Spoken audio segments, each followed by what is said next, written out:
Your man, Louie T. Welcome to Lockdown Coverage, week number 4 in the National Football League. The Arizona Cardinals at home taking on the San Francisco 49ers.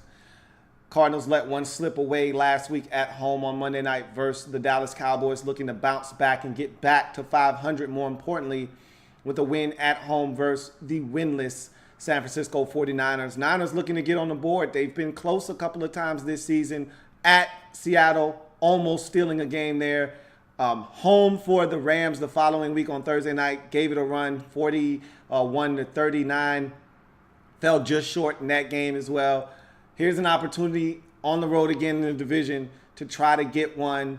Their third straight divisional opponent in a row. So the 49ers racking up the divisional games. And they'd love to get a win under their belt in the division and try to turn things around before it's too late in 2017. And this is the right team to try to do it against. A Cardinals team that's struggling with injuries and the offensive line not being the best in front of Carson Palmer. Here's an opportunity to maybe get one. And they gave it a run. They gave it a shot in this game, but they fell short yet again, did the San Francisco 49ers. They battle. They give it a run, but it just wasn't enough in this game. Neither team could find a way into the end zone until the very end when the Cardinals were able to score the game-winning touchdown with Larry Fitzgerald in overtime. I do not like these overtime rules, the new 10-minute overtime. The San Francisco 49ers almost ate up all of overtime with one drive, okay? They literally ate up 8 minutes of overtime just to kick a field goal. Like, that is crazy to me. And so the Cardinals literally got the football back and had to get into their 2-minute offense to try to win the game. And luckily enough for them, they were able to do so. We're going to break this game down. I'm not going to take any comments because I don't want you guys. You guys are just ignorant enough to tell me what's going on in the Redskins game. Of course, I don't want to know. So I'm going to do this breakdown and go straight to the game. So we're going to start with the Arizona Cardinals side of things. They had to have this one. They had to have it. This was not optional. With the Rams winning with an upset victory on the road versus the Cowboys to go to 3-1, with Seattle taking care of business at home versus the Colts like they were supposed to, and looking like a reinvigorated team in the process, getting to 2-2 on the season. If you want to keep pace in this division and give yourself a chance, you needed to win this game. You can't afford to lose to the 49ers at home. You can't allow – really, you need to sweep the 49ers because probably everyone else in the division that's trying to win is going to do the same, and you need to try to do that as well. And so you needed to get this one at the crib. And, boy, this one almost got away from you. I thought the Cardinals offensively moved the football well in this game. They just could not find the end zone. And the thing that scares me with this football team is that they've got a ton of weaponry. I mean, and they don't even have David Johnson, their biggest weapon, at their disposal right now. They've got a ton of weaponry. John Brown makes a difference. And I wasn't sure how big of a difference Sheriff John Brown made. John Brown makes a difference. And you saw the difference that he made in this game. 8 catches, over $1 and some change. He was outstanding. I thought that his insertion back into the lineup was a big spark for them. It just didn't equate to points. That first possession, and this is why they're so scary. Carson Palmer takes him down the field. But if you put pressure on Palmer, he will do dumb stuff with the football. He tried to throw it away one time. It almost resulted in a fumble. And then as he's getting hit one time, he throws it up for grabs in the end zone, and it gets tipped. Should have been picked off initially, goes through the hands of a corner into the hands of a linebacker in the end zone, taking away a scoring opportunity. That's foolish. And you're a veteran. You know better than that. You can't do that. You can't do that. But yet he did that. So it's a situation where I look at this Cardinals team, and I say they got enough talent to make a run in this division. And I know my man B.E.'s been telling me all year long, we got a shot, man. I'm not giving up. And I said, don't give up. There's no reason to. This division is up for grabs. But the inconsistency of this Cardinal team scares me. And I know this was family business. And you can throw the records out the window when it's family business. These are the types of games you get when family members clash and meet. So I don't care about the way that the win was achieved. It was ugly. It was a win. Damn it, it was a win, which gets the Cardinals back to 2-2 on the season.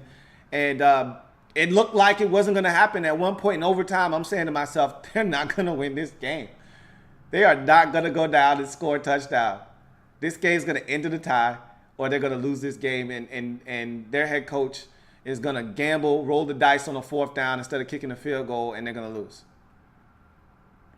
And luckily enough for them, they were able to move it down the field. They got a gift on a pass interference that I thought it was an uncatchable pass, but nonetheless, it was some type of interference. And so it kept the drive alive, and they were able to use that to get down the field and get into the end zone. And that was a great drive. I thought that the way they spread the football around between John Brown, Jerron Brown, Larry Fitzgerald, and the likes of those guys. Andre L.A.B got back involved in the offense very heavily in this game.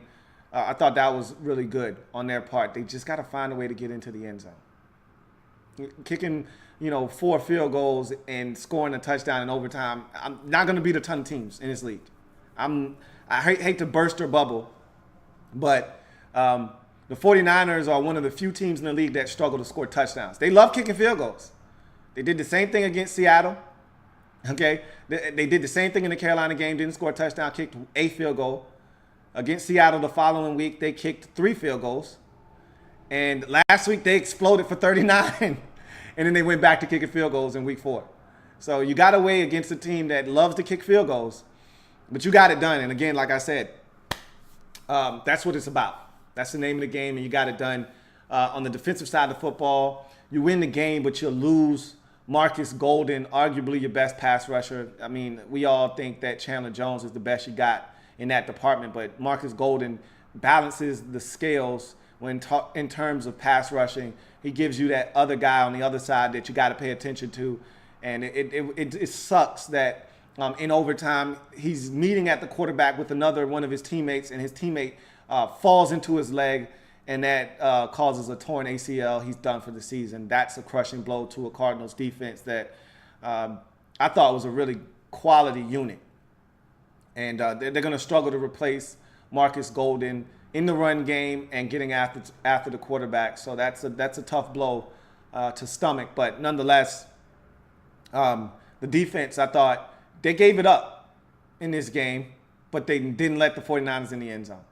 And there were some penalties that gave them a break. That they had a touchdown to the backup running back, number 22. I can't think of his name, but he caught a pass in the end zone for a touchdown, and they had a offensive pass interference called on them to call it back.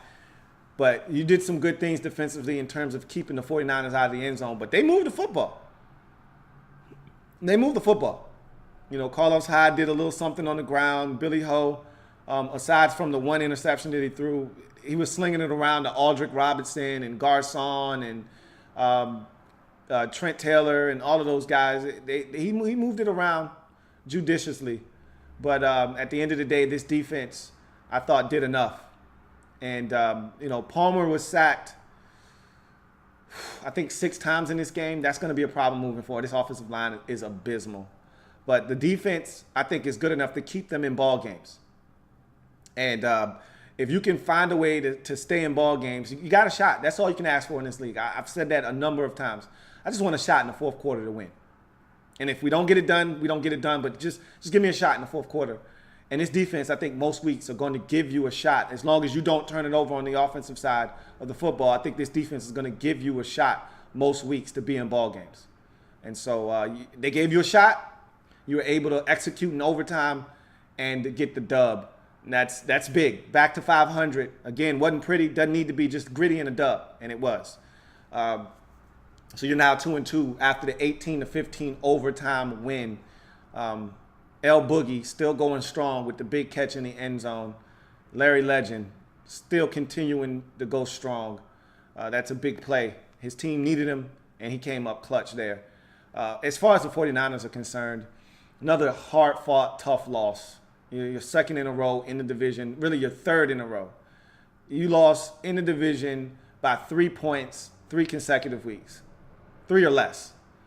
And that's tough to stomach because you look up at the standings and you say, if we could have just won 2 out of those 3 games, we'd be right there with everybody else in the division. Hell, if we could have just won 1 game, one of those, we'd be right there in this division because that would have meant you would have yanked somebody else down with you. Whether it be the Rams, instead of them being 3-1, they'd be 2-2, and you'd be 1-3, or the Seahawks would be 1-3 just like you, or the Arizona Cardinals would be 1-3 just like you. But you'd be right in the thick of things with a win against just one of these teams. So that's frustrating. And the defense, I think, much like I said with the Cardinals, I think this defense is going to give you a shot most weeks. I thought last week was more of an aberration than the norm. You're not going to give up 41 points most weeks. It was a short week. You had some guys out. I think you're going to be much better than what you saw on Thursday. I think this is more of what you are right here on defense than what we saw on Thursday night. The team that held Seattle to 12, the team that held this Cardinals team in regulation to 12, that's more along the lines of what this 49ers team is going to be. The problem is offensively, they don't have a lot of firepower. They're not going to score a ton of points. And just like that was an aberration, giving up 41, scoring 39 was an aberration. You're not going to do that a ton of times this season either.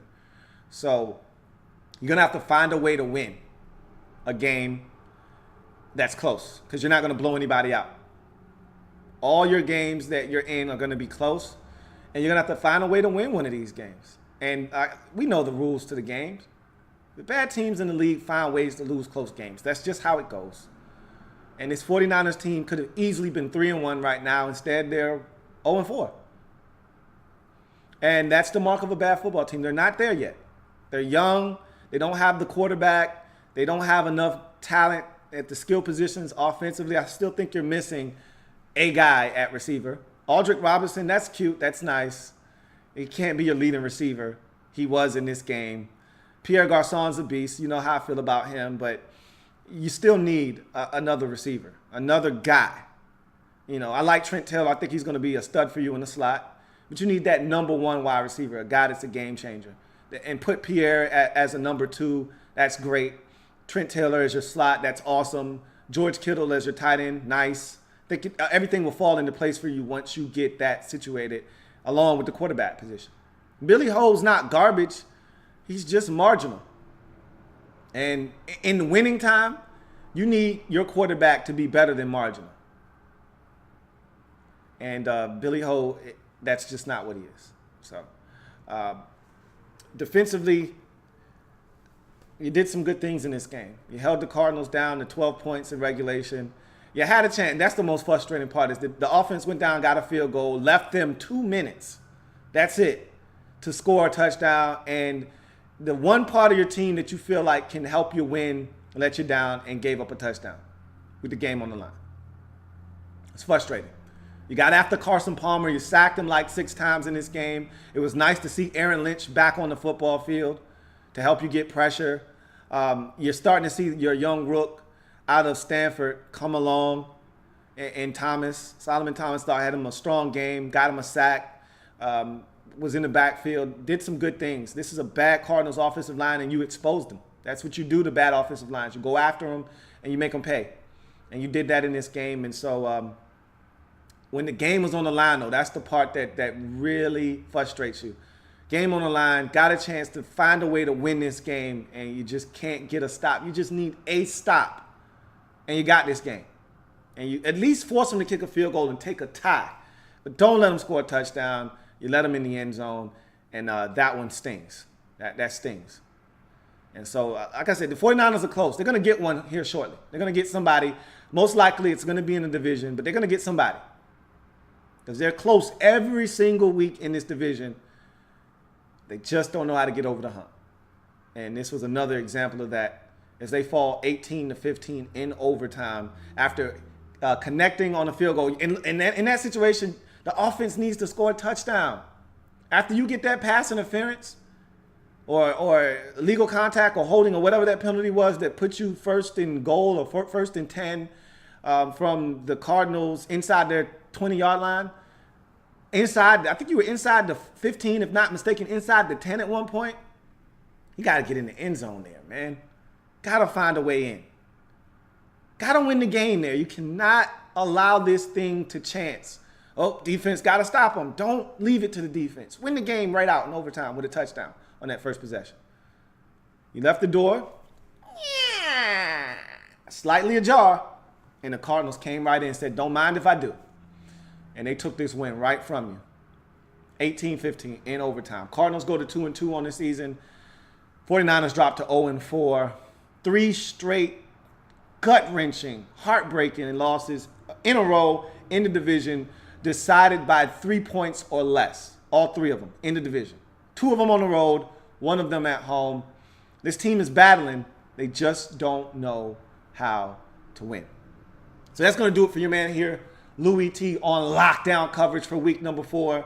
If it happens in the National Football League, whether big or small, we cover it all here on the Louie T Network. Come back and join me as I continue to break down anything and everything in the National Football League. I'm about to get to this Monday night game if you don't mind.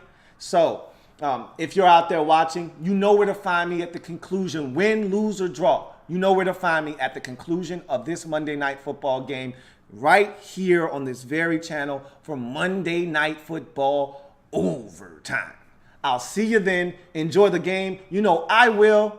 I'll see you for Monday Night Football Overtime. Have a good one.